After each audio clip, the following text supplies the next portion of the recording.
eh, esta clase de hoy. Listo. Bueno, para esta clase vamos a empezar a trabajar el módulo total de lo que corresponde a lectura crítica, que en esta semana ustedes se los enviaron en archivo PDF.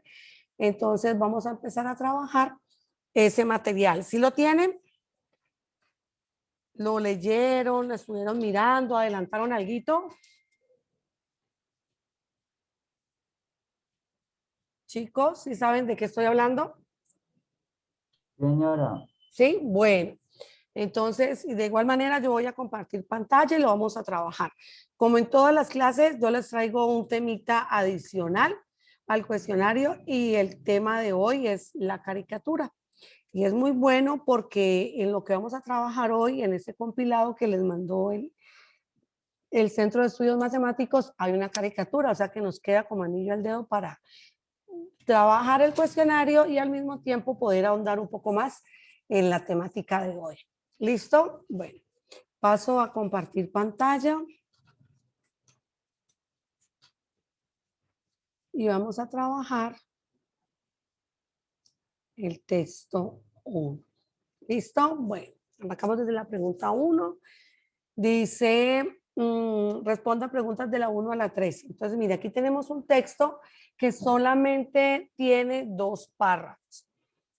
Párrafo donde arranca con un hombre y finaliza el primer párrafo en este punto aparte que dice que provengamos.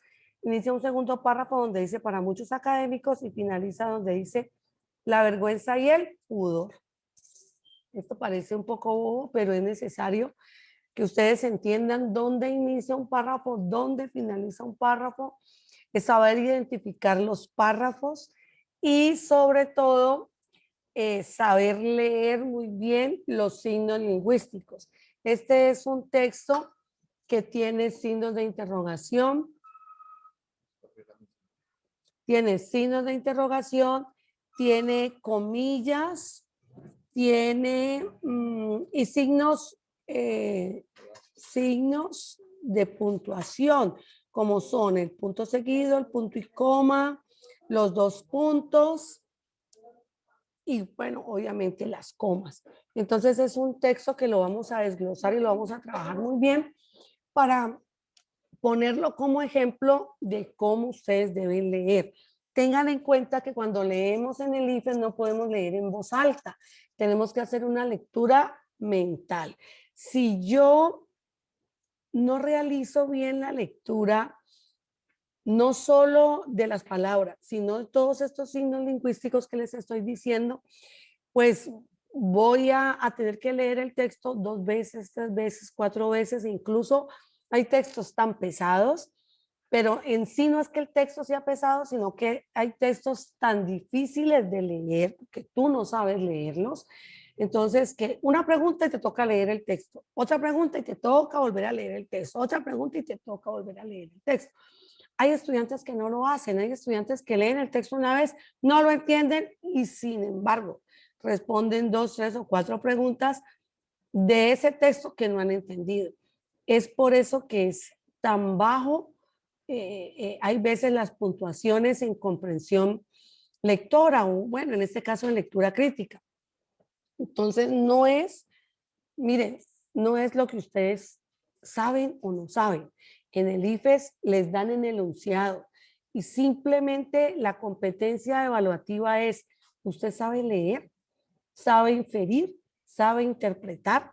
No es lo que usted sabe de memoria. Claro que los conocimientos previos nos ayudan. Hay conocimientos previos que nos ayudan a leer y a comprender ese texto, pero el IFES va más allá, él no apunta tanto a lo que tú sabes o no sabes de memoria, sino a lo que tú sabes hacer con lo que él te está dando, porque realmente ese es el desarrollo de competencias que busca el IFES evaluar. Entonces dice aquí, un hombre pobre roba una caja de cubos de caldo para calmar el hambre. Se le acusa de hurto agravado y enfrenta una posible condena de varios años de cárcel. Hasta ahí. ¿Qué te ha dicho? Que hay un ladrón que robó una pendejada y que aunque sea una pendejada lo que haya robado, lo van a castigar severamente, duramente. Dice posiblemente una condena de varios años de cárcel. Eso es lo que tu cerebro entiende. ¿Por qué sentimos indignación ante este hecho? Signo de pregunta. Obviamente, miren la respuesta. Obviamente, por la aparente injusticia cometida. Les hacen la pregunta e inmediatamente el autor les da la respuesta a esa pregunta que les acabo de hacer. Y ya les está diciendo, les hace un juicio y les dice que la dura condena por una bobada es una injusticia. Ahí ya está él colocando la postura. Dice, pero ¿cuál es la injusticia? Otra pregunta. Les dan otra vez la respuesta. Pues el hecho de que delitos mayores puedan quedar impunes. Entonces ya entra este autor a ponerles dos conceptos. Delitos menores versus delitos mayores. En ninguna parte ha denunciado delitos menores. Simplemente con el hecho de decir delitos mayores, usted debe inferir, ojo, inferir que el robarse un cubo de caldo de gallina es un delito menor. ¿Listo? Mientras que un delincuente menor afronta un duro castigo. ¿Y qué hay de malo en ello? Estas preguntas nos acercan a una de las cuestiones más difíciles de la filosofía. ¡Ojo! 2 puntos. ¿Cuál es la función de los 2 puntos? Enumerarle, decirle algo que usted tiene que pillarse. Se está diciendo una de las cuestiones más difíciles de la filosofía. 2 puntos. Entonces le dice, vea, lector, escuche, le voy a decir una cosa importante. El problema de si existen sentimientos morales universales.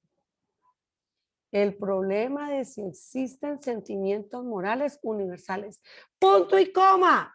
Es decir, hace 8 días trabajábamos los conectores y yo les decía a ustedes que el decir es como decir, por ejemplo, ay, profe, colóqueme un ejemplo de eso que usted está diciendo para que me quede más claro. O profe, es decir, o sea, dígame más acerca de lo que usted está hablando. Punto y coma, es decir, sentimientos morales que todos podemos tener sin importar la cultura de la que provengamos. Se lo desglosó. Primero les suelta una idea principal. El problema de si existen sentimientos universales. ¿Hay sentimientos universales? La filosofía se pregunta, ¿hay sentimientos universales? Y luego él les dice, pues, ¿cuáles son los sentimientos universales? Estamos hablando de los sentimientos morales, sobre la ética, sobre la moral, y que esos sentimientos deben de ser universales sin importar la cultura, sin importar la cosmovisión que usted tiene de vida, sin importar cómo usted lo han criado, sin importar cómo usted, donde usted está. Porque es que matar es matar en Colombia o en China o en Australia. Robar es en Perú, lo mismo que robar en Estados Unidos y lo mismo que robar en África. O sea, independientemente, hay cosas que el ser humano debe de tenerlas claras por el simplemente hecho de ser de carne, por el simplemente de ser lógico, de tener raciocinio. Eso es lo que nos ha dicho el primer párrafo. Vamos con el segundo. Para muchos académicos, el término moral solo hace referencia a reglas que indican qué acciones son malas, buenas, justas o injustas. Mire que les empezó con otro ejemplo. En una determinada cultura, para estos académicos, no hay moral universal, porque en distintas culturas es muy diferente lo que se considera bueno o malo, o justo o injusto. Hasta ahí, ¿qué les ha dicho? Que uno de los problemas de la filosofía es qué es bueno y qué es malo. Y en el segundo párrafo les dice que alguna gente que ha estudiado ha dicho que esas categorías no son universales porque en Colombia asesinar es malo, pero para los musulmanes, para los árabes, matar no es malo. Ya vamos con un elemento cultural que es el tema religioso. Para la mayoría de colombianos que somos religiosos, matar es un pecado y si matamos, pues nos condenamos y no vamos al cielo a ver a Dios. Para los musulmanes, en su concepción religiosa, matar es la forma de acercarse a Alá, que es su Dios. Entonces, él está diciendo, para algunos estudiosos no hay conceptos morales, porque para cada cultura o para cada ser humano, dependiendo de donde se haya criado, dependiendo de sus normas y sus reglas, lo que es bueno para el uno no es bueno para el otro. Eso es lo que ha dicho. Ahora dice, a pesar, miren, después de la segunda idea, después del segundo punto aparte, a pesar de las diferencias entre distintas culturas, hoy, miren, hoy el autor ya va a hablar de él, sin decir yo pienso, porque es que él está haciendo el juego de otros antes han estudiado. Antiguamente otros dicen esto. Hoy se reconoce, y yo estoy metido dentro de ese hoy en la actualidad, se reconoce la existencia de cientos de sentimientos morales universales. O sea, hay una gran cantidad de sentimientos universales y de sentimientos morales y de sentimientos, comportamientos éticos que son universales. Punto y coma. Por ejemplo, miren, vuelve y se las pone igualitas en el primer párrafo, sino que en el primer párrafo les puso es decir. Acá ahora sí, acá sí ya es más literal, más explícito. Por ejemplo, le voy a dar un ejemplo de todos esos cientos de miles de sentimientos universales. La empatía, la disposición a la igualdad, el desprecio hacia los asesinos sanguinarios, la indignación por las injusticias, la vergüenza y el pudor. Listo. Si yo leo esto así, me queda absolutamente clara cuál es la postura del autor, cuál es el tema central del texto, qué es lo que él quiere y qué es lo que él quiere que yo entienda y qué es lo que él quiere que yo acepte, porque él busca, es un texto, una postura crítica que él busca motivarme y convencerme de lo que él está pensando. Ahora sí, vamos a las preguntas. Dice, lee el siguiente fragmento. El término moral solo hace referencia a reglas que indican qué acciones son malas, buenas, justas o injustas en una determinada cultura. Signos de puntuación que me indican que hay más texto, que hay más cosa, que hay más contenido entre esta primera idea y la otra que voy a leer. No hay moral universal, porque en distintas culturas es muy diferente lo que se considera bueno, malo, justo o injusto. Las dos cosas están diciendo lo mismo. Cada cultura aprueba lo bueno y lo malo, o cada ser humano tiene concepciones diferentes de lo que es bueno y de lo que es malo. Eso es lo que está diciendo esos 5 renglones. Ahora la pregunta, ¿cuál de las siguientes opciones resume el fragmento? ¡Ojo! No que resuma todo el texto de los 2 párrafos, sino que te resuma estas 5 oraciones. Eso es lo que tú tienes que, esa es tu respuesta. ¿Cuál es el resumen de esas 5 oraciones? Dice la A, no hay moral universal, pues la moral son normas que cambian de acuerdo con la cultura. Sí, eso es lo que está diciendo el texto, no hay universalidad.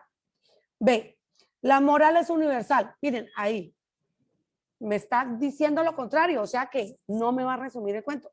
La descarto. C, hay una moral universal. Me dice lo mismo y no, los 5 renglones están diciendo que la moral no es universal. Entonces la B y la C por descarte salen. Leemos la D.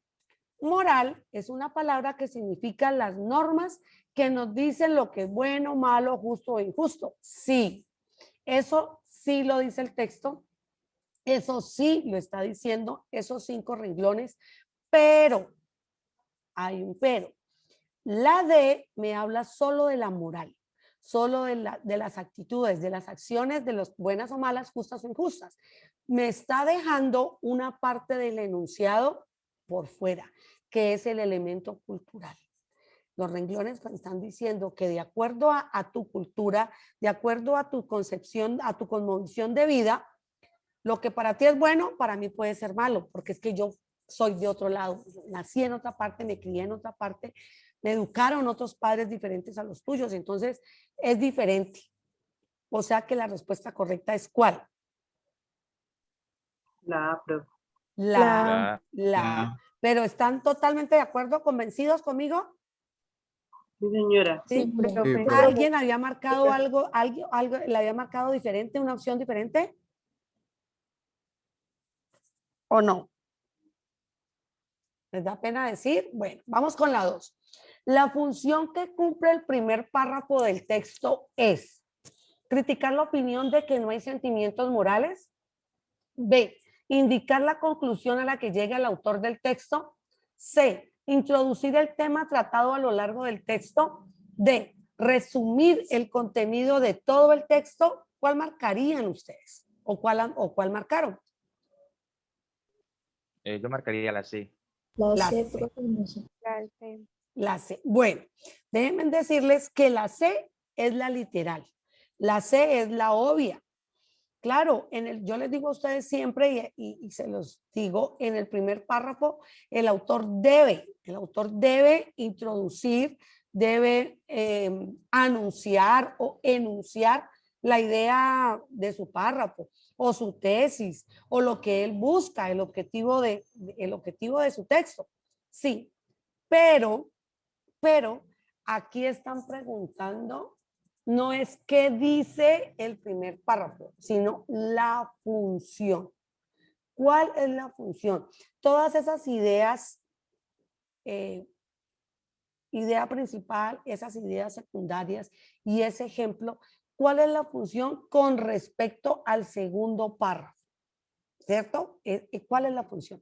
Entonces recordemos que dice, da un ejemplo de un ladrón, da el ejemplo de que con esa acción de haberse robado un cubo es un delito menor, luego compara con el delito mayor y luego dice que uno de los problemas de la filosofía es que el ser humano no sabe qué es bueno y qué es malo, cómo robarse un cubo de gallina no puede ser tan malo, cómo robarse 5.000 millones sí puede ser malo y que sin embargo hay situaciones en las que se robó una gallina y lo condenan a 5 años, se roba 5.000 millones y devuelve 2.000 millones y igual se robó 3, sin embargo no se va a la cárcel. Son este tipo de situaciones. Entonces él dice, esto es un problema filosófico complejo. Y luego él en el segundo párrafo entra a convencernos a nosotros sobre cómo hay o deben haber situaciones, comportamientos, actos, normas morales, normas éticas que el ser humano las debe tener preestablecidas por el solo hecho de ser humano, por el solo hecho de ser, de tener raciocinio. Matar es matar aquí y en África, robar es robar aquí, en Perú, en Estados Unidos, Panamá, en China, es lo mismo. Entonces, la función no es introducir el tema tratado a lo largo del texto, es indicar la conclusión a la que llega el autor del texto. Esa es la función del primer párrafo, es indicar la conclusión a la que él quiere llegar. Si robó, robó. Entonces, ya cuál será la intención del autor. Vamos a mirar. De pronto en la 3 nos podemos acercar cuál es la intención de él. Pero la función del párrafo como tal es la de indicar la conclusión a la que llega el autor. ¿Listo? Vamos con la 3. De acuerdo con lo escrito en el texto, se puede concluir que A, la pobreza y los delitos mayores que quedan impunes son universales.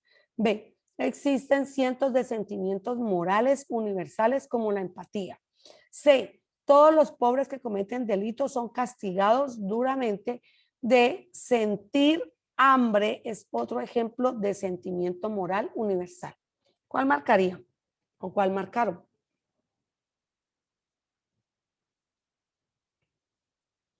La B. La B. Bien. ¿Alguien más?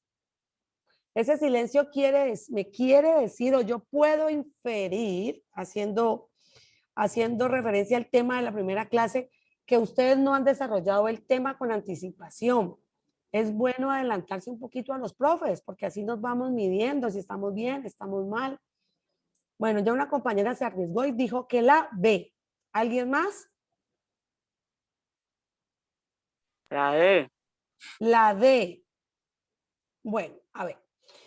La C y la D son postulados que no los afirma el texto, pero nosotros nosotros concluimos, o sea, no son ilógicos.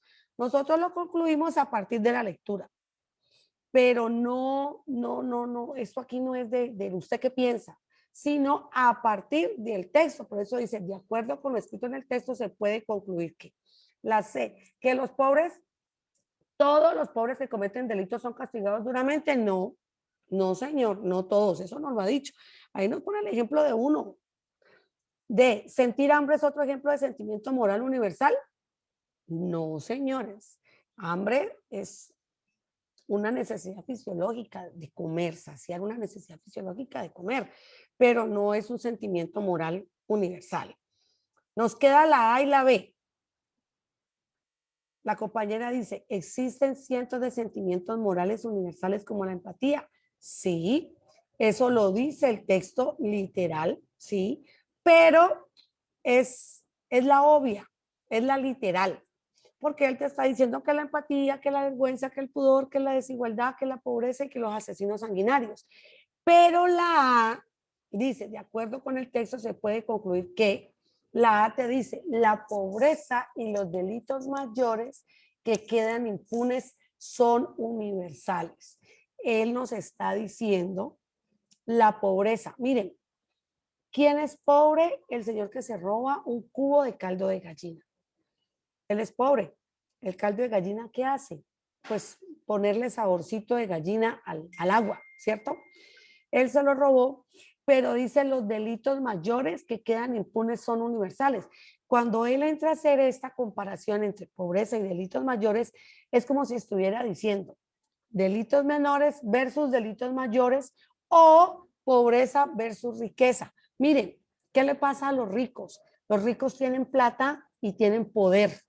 Entonces se roban 5.000 millones, pero contratan abogados, mueven influencia, hacen un par de llamadas y dicen, mira, yo me robé 5 millones, me acusan, ¿no? Ellos no van a reconocer, me acusan de haberme robado 5.000 millones.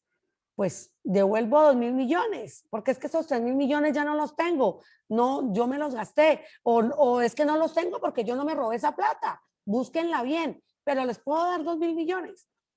Ah, entonces va reducción de penas, va casa por cárcel, no lo destituyen del cargo, incluso pasa inadvertido, no pasa nada. Pero ¿qué pasa con el pobre que se robó el caldo del cubo del caldo de gallina? ¿Qué pasa con el pobre que se robó la gallina? ¿Qué pasa con el pobre que se robó los zapatos viejitos que usted sacó a la andena a secar y el paso y se los llevó? ¿Qué pasa con ese? Que no tiene ni influencias, ni poder, ni dinero para contratar un abogado. ¿Estamos? Chicos, Sí, profe. Sí, profe. Sí, profe. ¿están de acuerdo con que sí es la A? Sí, señora. Sí, Bueno, profe. Señora, muy bien. Vamos con este texto de Sócrates. A mí me encanta. ¿Quién me colabora leyéndolo? Profe, ¿puedo yo?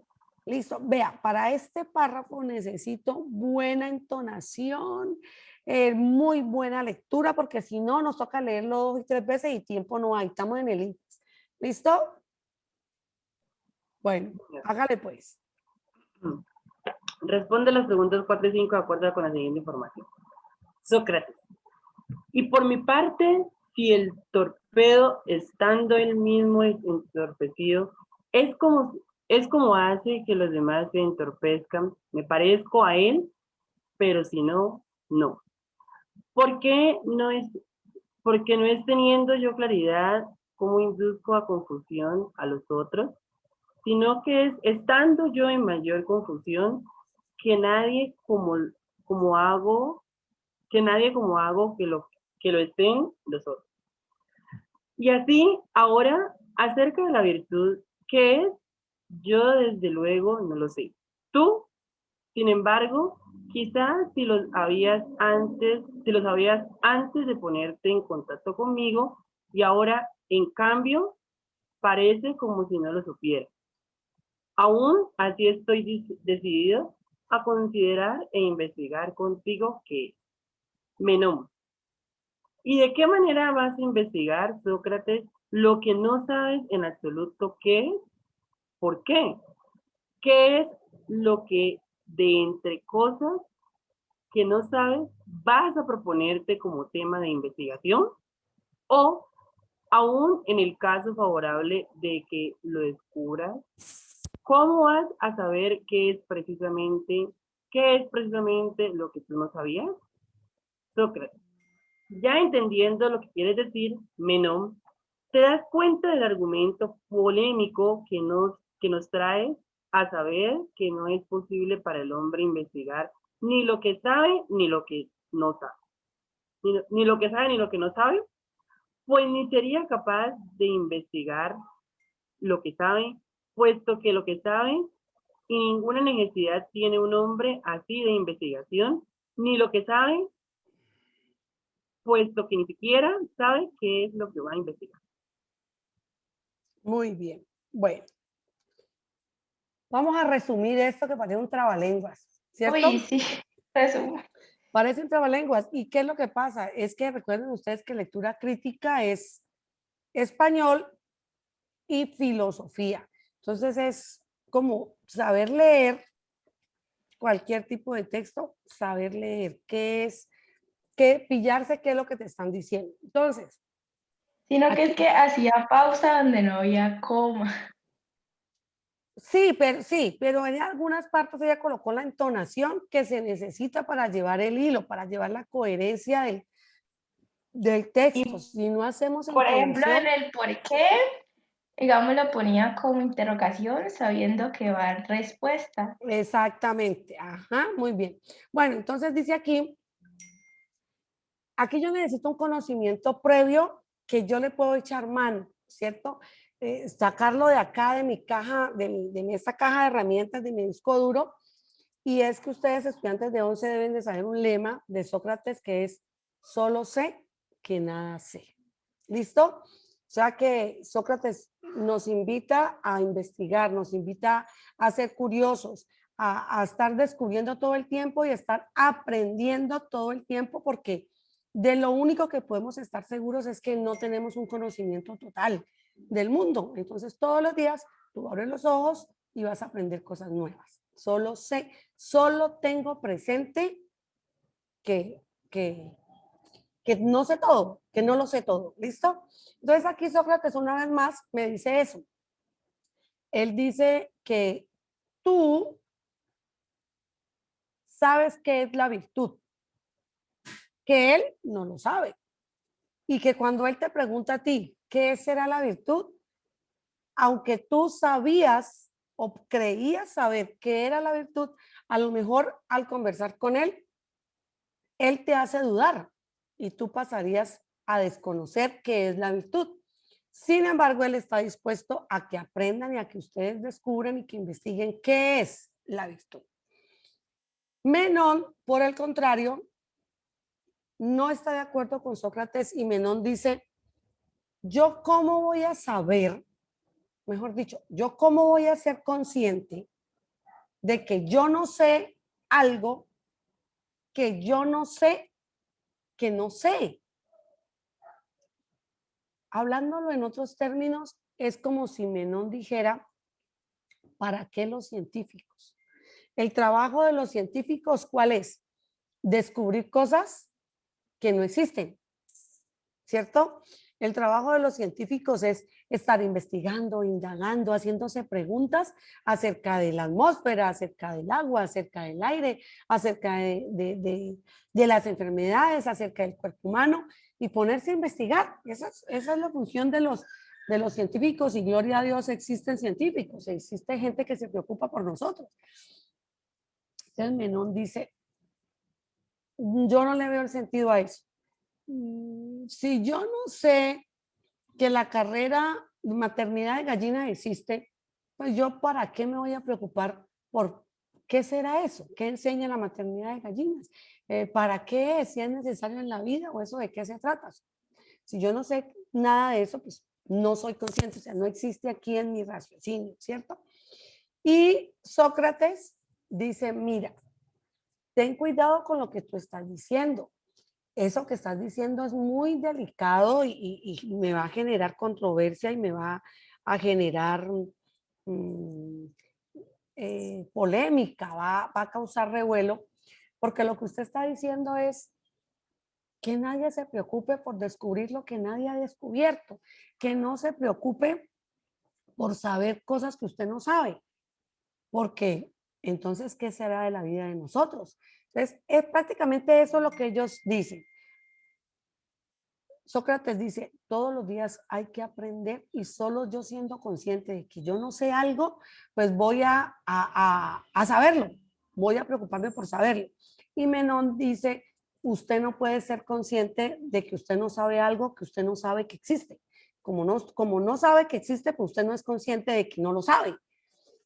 ¿Listo? ¿Hasta ahí quedó claro? Sí. Bueno, Sí, profe. entonces vamos con la Sí, pregunta 4. Si quedó claro lo que expliqué, no se me pueden demorar en dar las respuestas. 4. En el pasaje, y por mi parte, si el torpedo estando él mismo entorpecido es como hace que los demás se entorpezcan, me parezco a él, pero si no, no. Sócrates, se refiere a un arma de guerra, menciona un tipo de planta, demuestra una tesis, hace una analogía. ¿Cuál? La de profe. La D, muy bien, hace una analogía. Él se está poniendo, se está comparando para luego entrar a ti, se compara con el torpedo para luego entrar a decirte a ti que si tú sabes qué es virtud o no sabes qué es virtud. Es una analogía.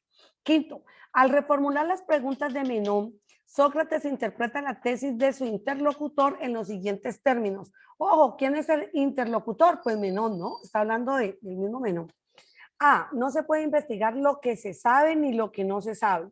B, solamente se puede investigar lo que no se sabe. C, solamente se puede investigar lo que se sabe. D, se investiga lo que se anhela saber. En otras palabras, la pregunta le está diciendo, ¿qué dice Menón?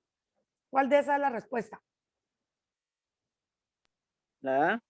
La A, excelente. Eso es lo que dice Menón. ¿Usted cómo va a investigar algo que usted no sabe, que no sabe y que usted no sabe que existe? ¿Listo? Muy bien. Vamos con la C. En el texto, Sócrates se muestra como alguien que A, tiene un conocimiento experto sobre la virtud, B, duda que pueda conocerse la virtud, C, quiere indagar acerca de la virtud, D, muestra indiferencia por la virtud. ¿Cuál marcaría?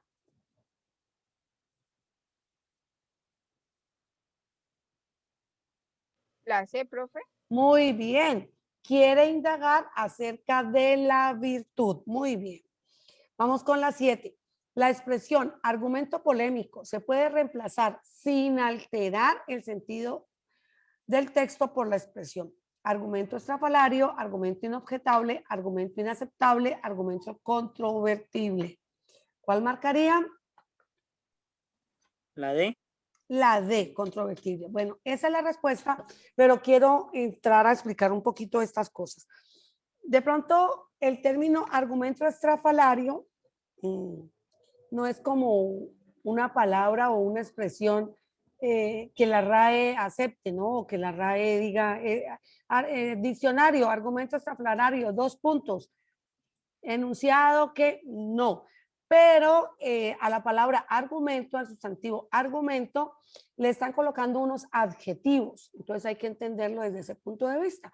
¿Qué es algo estrafalario? Algo estrafalario es algo recargado, es algo llamativo, es algo grotesco, es algo poco aceptable a la vista o al gusto o a la razón. Entonces yo digo, ay, mi vecina viste muy estrafalario.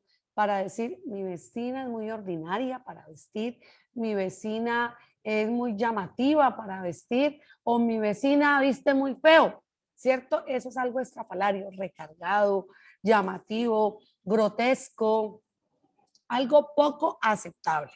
En este caso sería un argumento insultante o un argumento de gritos, un argumento muy recargado. B, argumento inobjetable.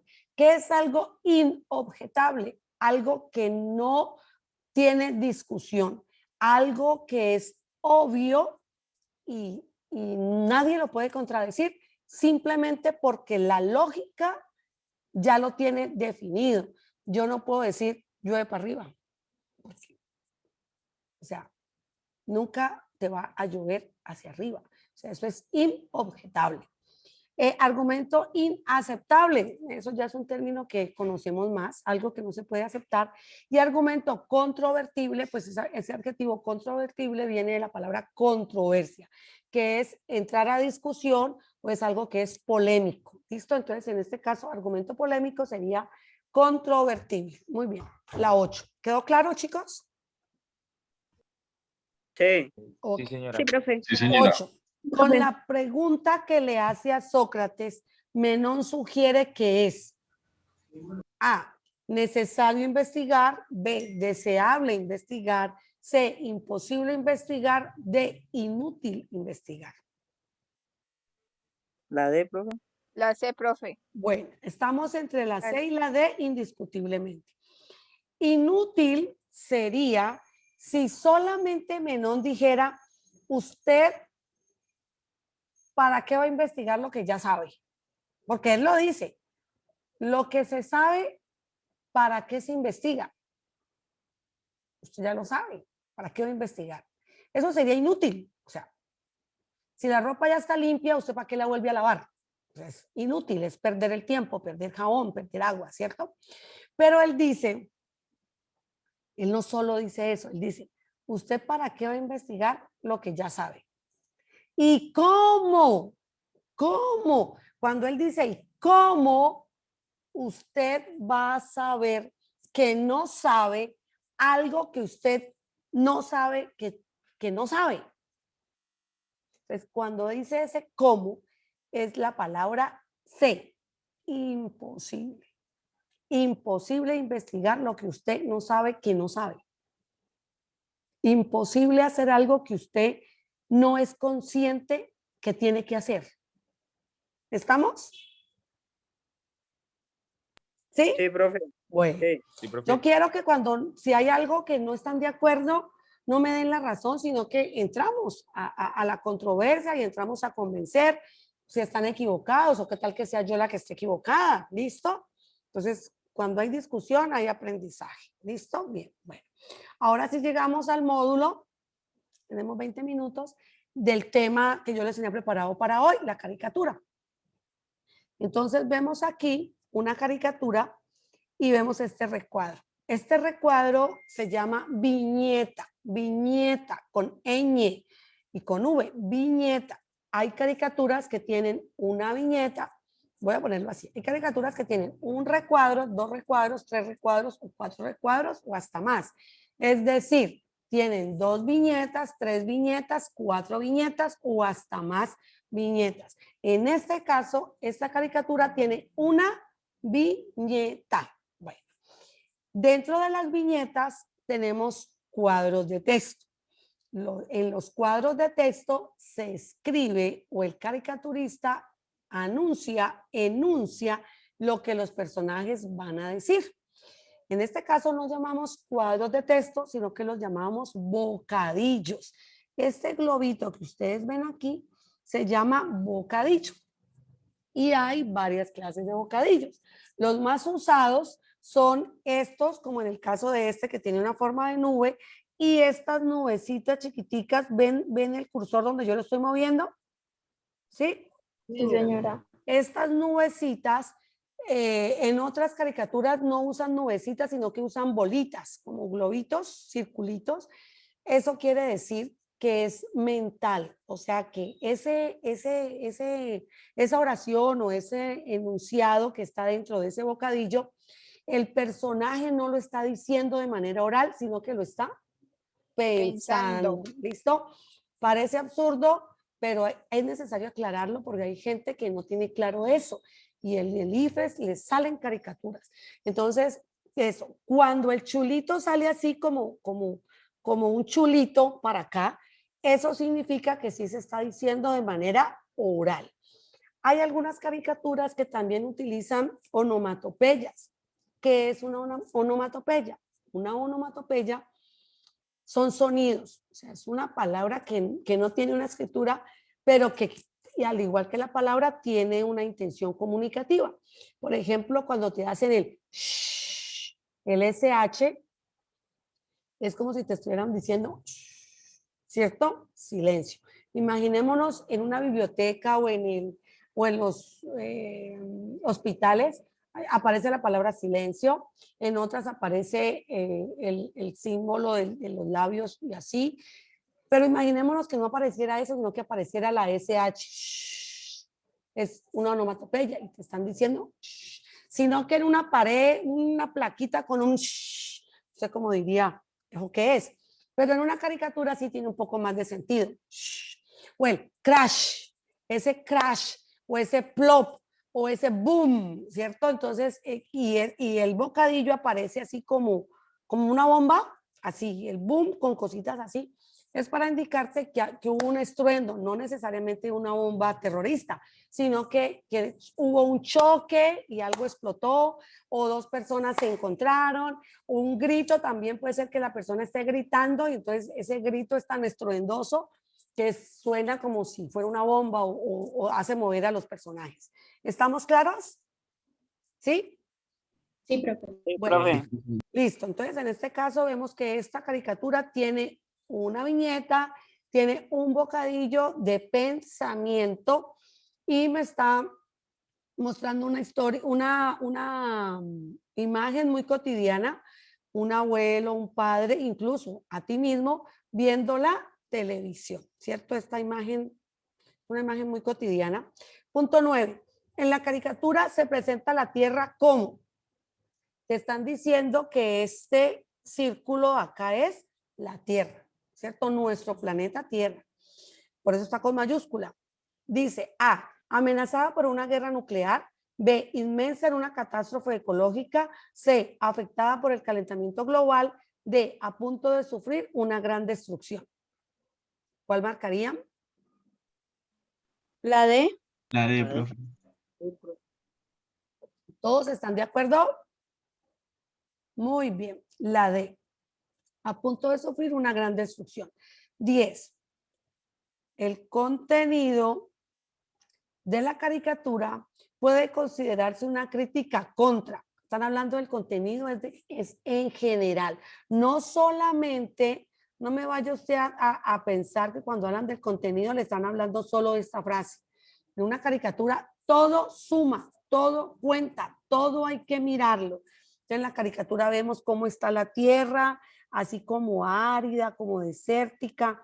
Vemos una mecha aquí y vemos que esta mecha es como rara en esta imagen de tierra, pero esta tierra es redonda y entonces pareciera que como que quiere darnos a significar, quiere darnos otro significado, ¿cierto? Más interpretativo, más inferencial. Y esta cosita de aquí, esta colita de ratón, por allá alguien me dijo una cola de ratón en otro grupo, y esta colita de ratón pues me acerca a ese otro, a esa otra interpretación que el caricaturista quiere. Alguien por allá me dijo, profe, es que eso es un helicóptero. No hay que ser tan literal. Bueno, entonces cuando hablamos de contenido es todo, el señor, el televisor, el bocadillo, el muñequito ahí, que eso es no es un helicóptero, sino un dron. Bueno, dice A, considerarse una crítica contra A, los fabricantes de armas en general. B, la gente que se divierte viendo televisión.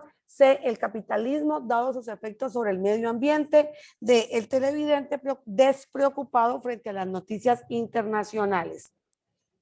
¿Cuál marcan ustedes? La de La D, profe. La D, muy bien, excelente. El televidente despreocupado frente a las noticias internacionales. Muy bien. 11. La frase que aparece en la caricatura. A, ponen, ahora sí dice la frase, o sea que ahorita sí nos vamos solamente a estos dos renglones. A, pone en palabras la imagen que muestra el televisor. B, describe la situación en la que se encuentra el planeta. C, pone en evidencia la perspicacia del personaje. D, resalta la inconsistencia del televidente. ¿Cuál marca? La B. La D, todos. Bueno, La B. de pronto para el que desconoce la palabra perspicacia, un sinónimo de perspicacia puede ser la astucia, ¿cierto? Como la pericia, perspicacia es como de pericia, las herramientas o las estrategias que tiene un personaje para hacer, o una persona para hacer algo. En este caso es la astucia del personaje. Y la D resalta la inconsciencia del televidente. Muy bien. Esa es la respuesta. Y aquí voy a hablar un poco más sobre la caricatura a nivel general. La caricatura casi siempre, el caricaturista utiliza la caricatura para criticar, ironizar, satirizar, denunciar un comportamiento humano. Entonces vemos las caricaturas ecológicas, ¿cierto? Entonces en las caricaturas ecológicas de tema ecológico o del medio ambiente, tema de medio ambiente, pues vemos cómo nos tiran a nosotros los humanos de todos los desastres y todo el daño que le causamos al planeta. En las caricaturas de tema político, pues obviamente les tiran durísimo a los políticos, pues por corruptos, porque no vamos a decir que todos los políticos son corruptos, pero a nivel general, casi todos los políticos son corruptos, o mejor dicho, hay mucha corrupción en la política, digámoslo así más bien, hay mucha corrupción en la política. En las caricaturas de orden social, también de tema social, porque hay seres humanos o nosotros los humanos hemos perdido tanto como la sensibilidad, que hay cosas que no son normales, que no son aceptables y sin embargo las estamos aceptando. Sin embargo, las estamos validando con nuestras acciones. Se están entrando a robar a la casa de mi vecina, pero como hoy día el sapo muere aplastado, entonces mejor me hago el de la vista gorda, mejor no miro, mejor cierro la ventana para que si cogen al ladrón, el ladrón no vaya a decir que en esa casa tenían la ventana corrida y entonces que mínimo de esa casa ve que lo aventaron, ¿cierto? Entonces son cosas que el caricaturista quiere ponernos el dedo en la llaga y quiere decir, mire, este mundo es de todos, esa sociedad la hacemos todos, entonces simplemente no critiquemos, sino que hagamos algo por el cambio. Entonces las caricaturas siempre tienden eso, no se queden en lo literal de la caricatura. Recordemos la que hace 8 días mirábamos una caricatura donde estaban robando, ¿cierto? Había un ladrón robando a una chica y desde el edificio casi todos los habitantes del edificio miraban y entonces escribían hashtag, la están robando, hashtag qué inseguridad, hashtag unidos por ella o numeral unidos por ella. Entonces mirábamos y precisamente decíamos eso, criticar cómo el ser humano está validando el uso de los medios de comunicación, cómo está validando el uso de las redes sociales, ¿no? Porque prácticamente era eso, sobre las redes sociales. Pues aquí esta caricatura nos está diciendo cómo el ser humano se preocupa por sí mismo, sin tener en cuenta que lo que pase dentro de este planeta, por muy lejos que esté, usted vive en este planeta, usted es individuo de este planeta y su acción, por diminuta que sea, infiere dentro de este planeta, a usted y a los que están en la Conchinchina.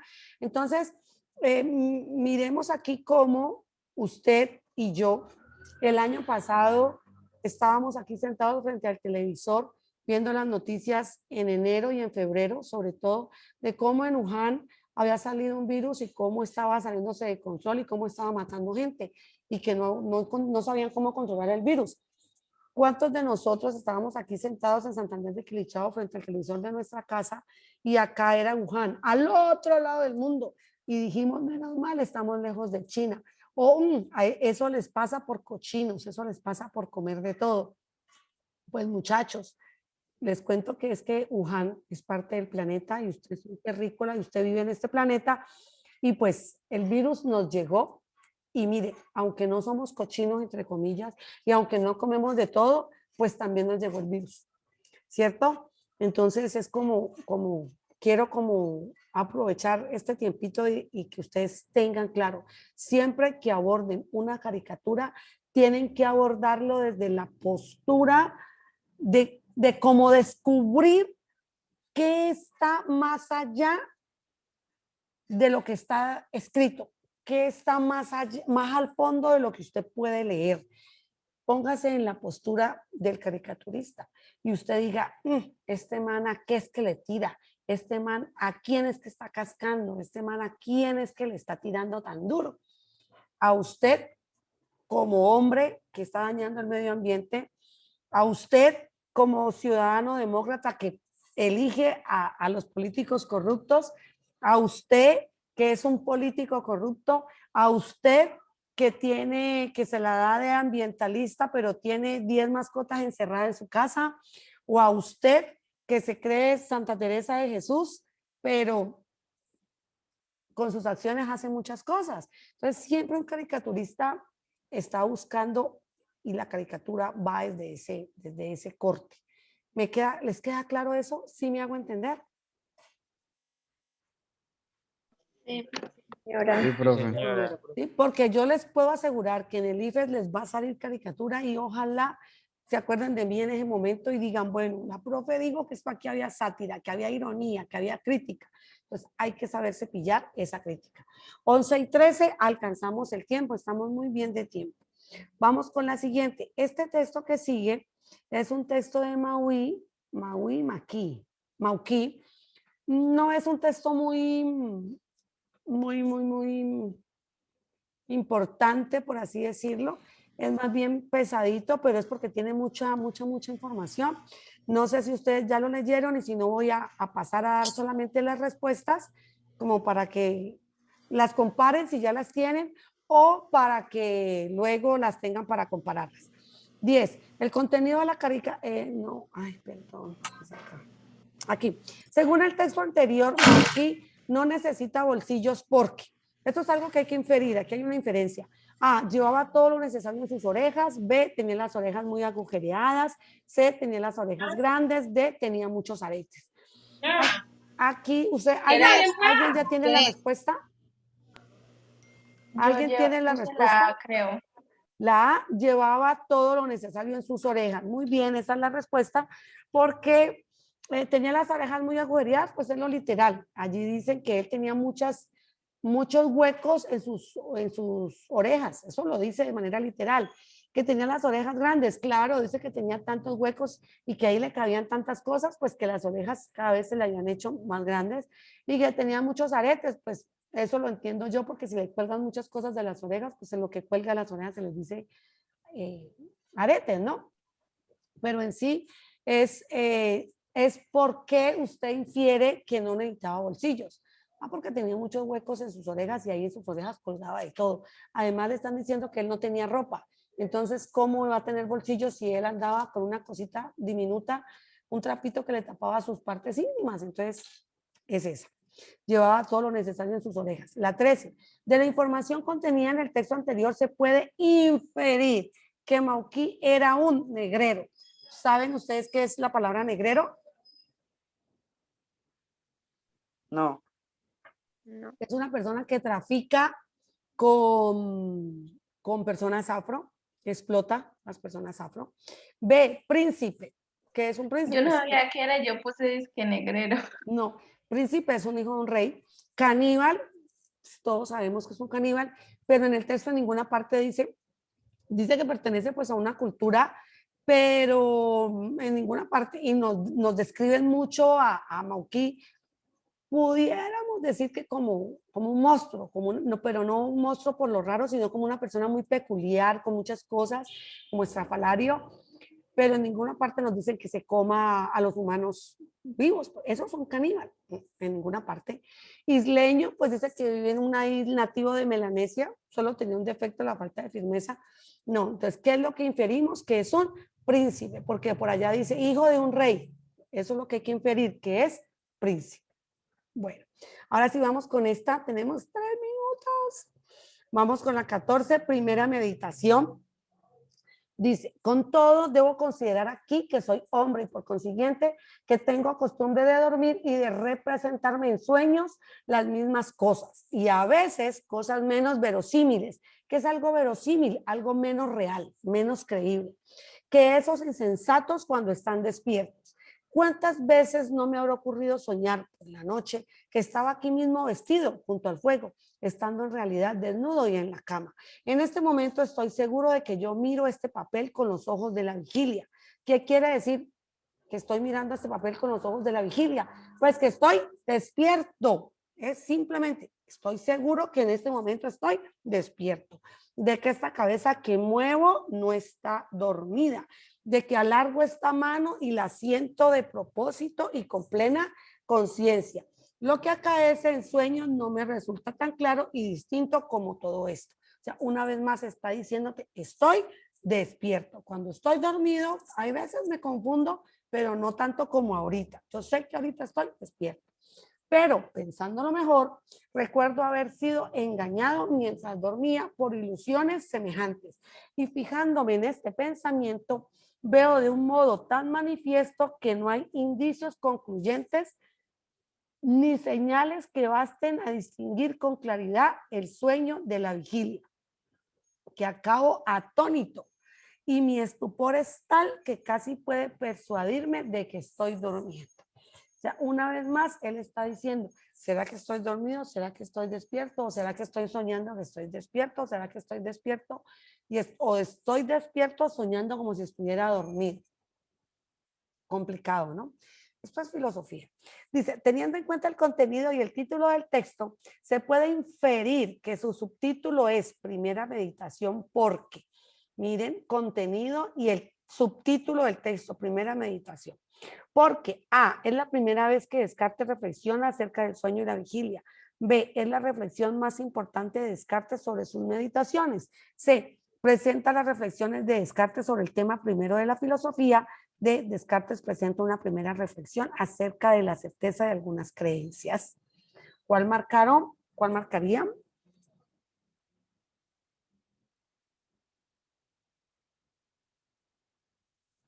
¿Os corché?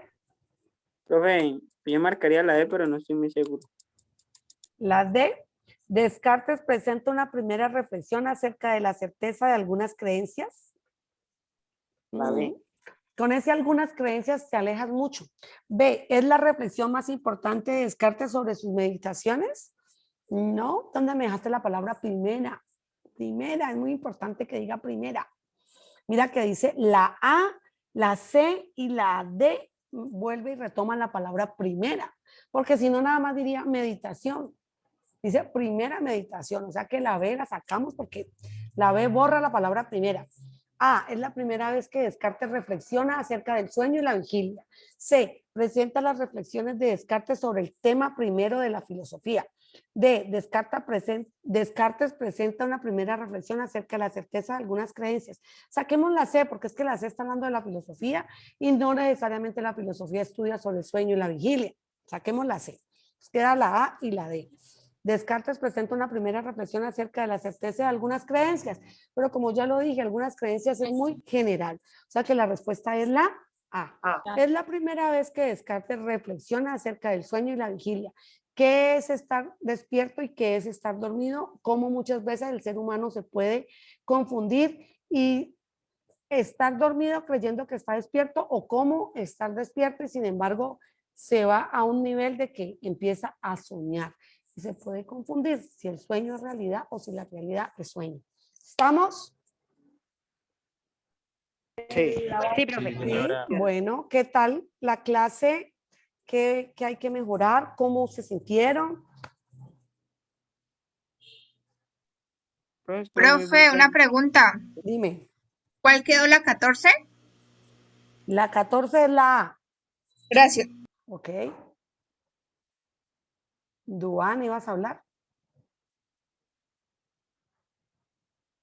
Profe, nada más está diciendo que está muy buena la clase. Sí, Muchas sí, veces no entiendo, pero muy pocas veces. muy pocas veces me entiende. Hay que preguntar, siempre hay que preguntar porque en el momento en que, mira que de la duda es que sale el conocimiento. O sea, cuando usted se llega a hacer preguntas, se pone a hacer análisis, o por ejemplo, mira, a mí me pasa mucho cuando yo voy manejando. Yo manejo hace bastante tiempo, pero todavía me da miedo adelantar. Yo me orillo y que pasen y yo adelanto cuando yo me siento segura de adelantar. Sin embargo, aunque yo no adelanto ni en curvas ni en partes donde yo no estoy segura, siempre me vivo preguntando, ¿qué harías, Adriana, en un momento en que tú adelantes y te salga un carro? ¿Qué harías? Esas preguntas me sirven para que en un momento dado que yo esté en esa situación, pues yo me prepare con anticipación. Y yo lo que tengo claro es no asustarme. No asustarme porque cuando uno se asusta, hace la cagada. Y hay veces, y los accidentes, muchos accidentes son por bobadas, por pendejadas. Entonces, uno es no asustarme, mantener la calma, es lo primero. Y pensar con cabeza fría, no moverme tampoco de donde estoy. O sea, si yo cogí la vía, entonces, antes de yo mover el carro para la izquierda, para la derecha, o antes de yo frenar, mirar retrovisor, si yo puedo frenar, que no venga gente, que no venga otro carro atrás, antes de metérmele al carro y para recuperar mi carril, que el carro de al lado esté suficientemente lejos, o que yo me pueda salir hacia el otro lado, salirme de la carretera por un potrero y que el otro carro pase. Además, porque no necesita que yo sea la imprudente. Yo puedo ir por mi carril bien y me puedo encontrar de frente otro carro invadiendo mi carril. Entonces, yo, ¿qué voy a hacer en un momento de eso? Entonces, mira que siempre a partir de la pregunta, de las inquietudes que a ti te pasen, hay conocimiento y se prepara. Pregúntense ustedes, ¿qué pasaría si a mí me fueran a robar? ¿Me dejo robar? ¿Arranco a correr?